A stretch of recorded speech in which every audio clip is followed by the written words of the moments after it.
Olá pessoal, Adriano de Souza, aqui mais uma vez para falar do mundo dos esportes para vocês.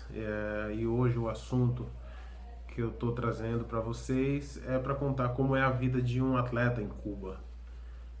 Então eu vou contar um pouquinho de forma detalhada, não muito detalhada, porque senão vai ficar um vídeo aqui muito longo, né? Mas a minha ideia é trazer um pouquinho dessa realidade.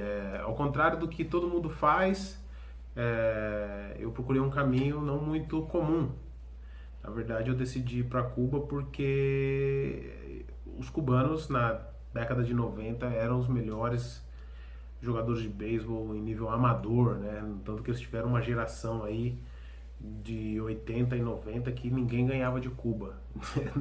Em nível de Olimpíada, de Campeonato Mundial, não tinha time para bater Cuba, que eles tiveram aí uns jogadores fenomenais. Então, com aquela oportunidade que eu estava tendo de poder ir para Cuba, para poder aprender um pouco mais sobre o esporte, é, foi por isso que eu decidi ir para Cuba. E chegou lá, lógico, era um país assim que eu me identificava muito, porque eu já gostava do idioma, já tinha uma facilidade, assim, eu não sabia falar nada. Lógico, como eu falei no vídeo anterior, eu tive que aprender tudo e não facilitaram para mim em nenhum momento.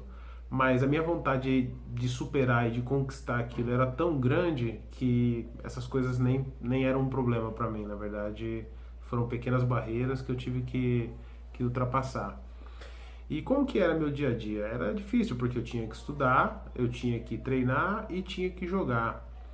E lá tem muito déficit de transporte, falta muita coisa. Eu estava numa época que faltava muita coisa mesmo, porque Cuba, para quem não sabe, ela passou pelo período especial, foi quando houve a ruptura da União Soviética em 1989, então durante todos os anos 90 foi bem difícil para os cubanos. Faltava muita coisa, não tinha material. Às vezes você tinha dinheiro e não tinha como conseguir as coisas. Não era nem questão de ter dinheiro ou não. Você não tinha o que comprar. Mas enfim, esse não era o desafio maior. E poder participar do campeonato cubano, isso sim foi o ponto que me chamou muita atenção. Não sei se vocês sabem, né? Eu fui um dos brasileiros que consegui participar da liga provincial e depois fui chamado para um campeonato sub-23 que é para jogar a Liga Nacional, que é aí o campeonato nacional de beisebol, mas vamos dizer que seria uma categoria inferior do campeonato brasileiro, do campeonato nacional de beisebol. E, cara, isso para mim foi uma honra, porque isso mostrou que um brasileiro que estava chegando em Cuba, que era o país do beisebol, tinha condições, total condições de estar ali brigando de igual para igual com os jogadores cubanos. E isso realmente não me impressionou em nada, não me impactou em nada, mas eu pude ver como que era a competitividade, eu pude ver como é que era a dedicação, eu pude ver como que eram os esforços. Ou seja, Cuba, não muito diferente do Brasil, tem muitos problemas, falta de equipamento, falta de infraestrutura, falta de material, falta tudo. Porém, existe uma coisa que eu acho que é o fator determinante. Existe a vontade. Quando a vontade é muito grande, mas é muito grande, os outros problemas acabam se tornando pequenos. Então as pessoas davam um jeito de fazer as coisas que às vezes eu ficava impressionado. Por exemplo, eu tive experiência jogando em outros lugares, então eu tinha abundância de material, abundância de equipamento, e lá em Cuba não tinha essa abundância. Você tinha, às vezes, a bola de beisebol, ela era enrolada com fita isolante, e tinha, às vezes, um time com 20, 30 pessoas para treinar, e você tinha 10 bolas. E mesmo assim, o treino não perdia sua qualidade, ele não perdia o seu desempenho, a vontade, o desejo de fazer as coisas. Não era por causa das bolas que a gente ia deixar de fazer o que tinha que ser feito.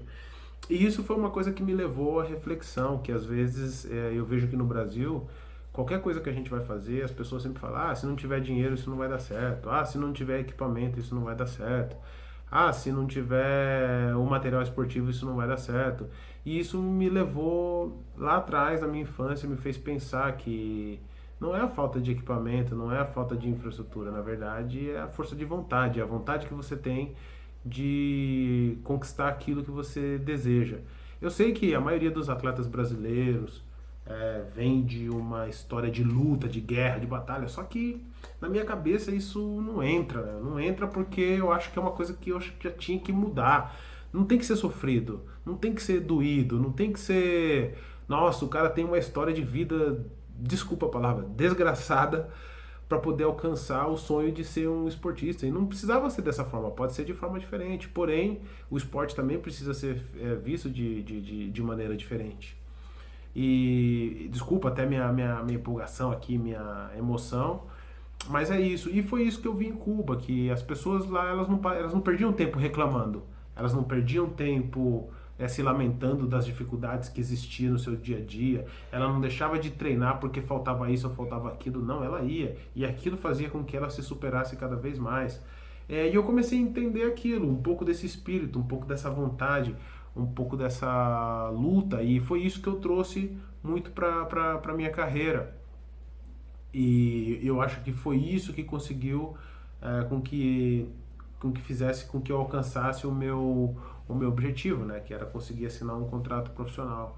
Então, assim, pessoal, eu quero pegar aqui um trechinho desse vídeo, né, porque eu quero explicar para vocês uma coisa só para vocês entenderem como que eles conseguem fazer atletas. Eu vou usar um exemplozinho aqui que é do beisebol, mas eu acho que pode se replicar para outras modalidades esportivas. E com isso aí vocês tiram a conclusão de vocês que se o esporte brasileiro poderia ser feito dessa forma. Vamos lá. Lá em Cuba, o esporte ele é feito de que maneira? Primeiro você começa num nível como se fosse de bairro. Você tem lá um time de bairro, você tem um treinador daquele bairro, você tem os jogadores daquele bairro que vai jogar contra jogadores de outro bairro. Eles chamam isso de campeonato provincial, que seriam as províncias. Vamos dizer que os bairros seriam as províncias. E conforme você vai passando de fases, você vai indo para um nível maior. Então o que acontece? Isso permite com que todas as pessoas consigam jogar e se manter ativas dentro do esporte. Não importa se você já é um atleta top, que já joga num nível elevado, ou se você é um atleta que está começando. Porque você tem que passar por essa liga provincial para depois você ter certeza se você vai para a liga nacional. Então, você não tem certeza, se você não manter o seu rendimento, não manter o teu desempenho, você não consegue ir para a liga nacional. Então, começa lá o campeonato da liga provincial. É um campeonato bem organizado, e aí, sei lá, você vai jogar uns 20, 30 jogos. Vamos supor que depois disso, algumas equipes são eliminadas. Aí como que os caras fazem? Aqueles caras que foram eliminados não jogam mais? Não, o que eles fazem? Os melhores jogadores daquelas equipes que foram eliminadas, eles são detectados, os melhores, e eles são divididos entre as equipes que classificaram. Então é dividido, fulano, ciclano e beltrano vai para essa equipe, mengano e beltrano vai para aquela, e assim é uma forma de você ir reforçando as outras equipes. Conforme você vai fazendo esse reforço e as equipes vão melhorando, consequentemente o nível do campeonato também vai melhorando. E assim vai indo e vai afunilando, vai indo e vai afunilando. Chega uma etapa que você tem lá equipes fortes, equipes fortíssimas, que aí é para ver quem vai ser o campeão da província, ou quem vai ser o campeão já em nível de município.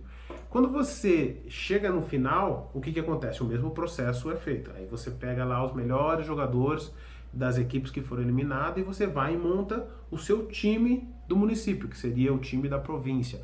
Aí você vai jogar o campeonato entre províncias. Só que isso está acontecendo no país inteiro.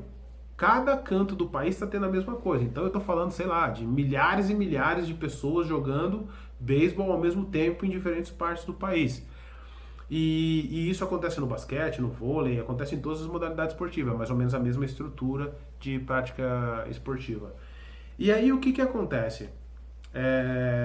Termina o campeonato, sabe lá quem que é o campeão provincial, tal, não sei o quê. O que as pessoas começam a fazer? Os melhores atletas dessa liga provincial, eles são chamados para uma seletiva para ver quem são os atletas que vão participar da liga nacional. Aí é onde é feito o time que vai defender cada cidade. Então, por exemplo, Havana.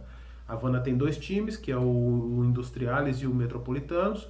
Então é feita uma seletiva para esses dois times e aí os atletas vão ser selecionados, sei lá, são 25 para o Industriales e 25 para o Metropolitano. Só que aí os caras chamam 60 e 60 atletas, que é uma forma da pessoa estar ali. Então você tem que manter o seu nível. Só que aquela coisa, qual que é o objetivo de todo atleta cubano? Ele quer estar numa equipe dessa, porque é onde ele tem destaque e a chance de repente dele pegar uma seleção nacional, defender o país num mundial, num pan-americano, como qualquer esporte em qualquer lugar do planeta. Você precisa estar em evidência para você poder conseguir um campeonato de uma expressão maior que é um mundial, uma Olimpíada. E feito isso, aí começa o campeonato nacional. E aí você pega o país, você seleciona as melhores equipes. O processo foi feito o mesmo em todas as partes do país. E aí onde que se monta cada equipe. Então, você tem Matanzas, você tem Pinar del Rio, você tem várias cidades. Havana, como eu disse, que tem duas equipes. Então você tem várias cidades com muitas equipes boas, porque você começou como uma pirâmide, você pegou os atletas, um monte, foi afunilando, afunilando, afunilando, afunilando, até chegar a você ter os melhores atletas, aí você conseguiu montar a sua equipe. E lógico, aí o processo de montar a seleção é o mesmo, você tem os atletas jogando a Liga Nacional e você vai acompanhando os atletas, que quando chega a hora de você montar uma seleção, você seleciona os melhores atletas e esses atletas são os atletas que vão representar o país naquele determinado momento. A minha pergunta e a minha analogia que eu queria falar é: por que que no Brasil a gente não tem essas ligas? Por que que a gente não tem esses campeonatos? Porque Cuba, com todo o problema político, precariedade, com tudo que existe, não tem dinheiro, os atletas não ganham dinheiro para poder jogar, não tem incentivo de nada, os caras conseguem sustentar essa liga e manter um nível de excelência dos atletas, e isso faz com que o país sempre tenha bons atletas. E a minha questão é, aqui a gente comparando o Brasil com Cuba, o Brasil tem muito mais infraestrutura, tem muito mais condições de fazer as coisas que em Cuba. Aí a minha pergunta é, eu cheguei a uma conclusão de duas coisas. No Brasil, as pessoas não querem fazer, as pessoas que eu falo é em nível político, né? As pessoas não querem fazer, e a falta de conhecimento nesse mundo esportivo para poder montar uma estrutura nesse nível de organização, de competição e de oportunismo, de oportunidade de realmente fazer com que um número grande de atletas tenha condições de participar daquela modalidade esportiva. Então é isso, pessoal. Eu espero que vocês tenham entendido aí o recado um pouquinho de como que é a história lá, como que é a vida de um atleta em Cuba, como é viver em Cuba, como é ser atleta, como que é a estrutura da liga e como são recrutados os atletas e por que que tem uma excelência de atleta. Então eu quero que vocês curtam meu canal, que continuem me seguindo, dá o like e se inscrevam no canal, que mais informações virão no futuro. Aquele abraço.